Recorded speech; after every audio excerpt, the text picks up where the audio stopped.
High, আমি nutritionist Prabir আরি। আজকে একটি বিষয় আপনাদের কাছে উপস্থাপন করব। আমরা যে খাদ্য খাই সেই খাদ্যগুলি কোন কোন খাবার বা খাদ্য কতটা সময়ে হজম হয় সেটার ব্যাপারে একটু জেনে নেব। যারা জানেন তারা কমেন্ট করবেন, যারা জানেন না তারা জেনে নিন। ফল যে কোনো কলা, আপেল, পেয়ারা, লেবু ইত্যাদি যে কোনো ফল অর্থাৎ ফ্রুটোজ মাত্র 2 ঘন্টায় হজম হয়। আমাদের শরীরে মাত্র 2 ঘন্টায় হজম হয় ফল। শাক সবজি মাত্র 3 ঘন্টায়, শাকসবজি 3 ঘন্টায় হজম হয়। আর কার্বোহাইড্রেট ভাত, রুটি,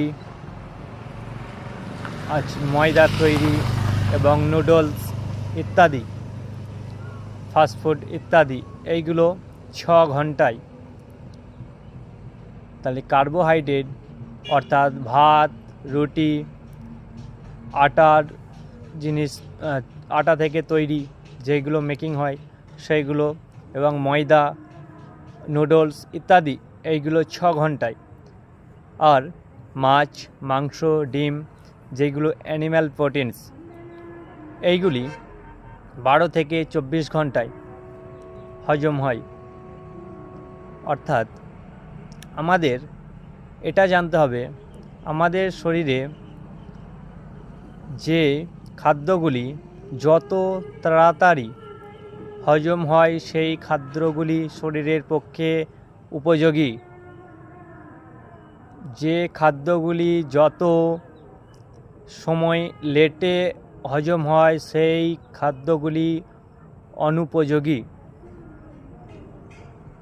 অর্থাৎ চেষ্টা করবেন যে খাদ্যগুলি গ্রহণের ফলে আপনার শরীর হালকা হয় এবং তাড়াতাড়ি হজম হয় সেই খাদ্যগুলি গ্রহণ করার। ভালো থাকুন, সুস্থ থাকুন। You should be happy and healthy life. Thank you, ধন্যবাদ।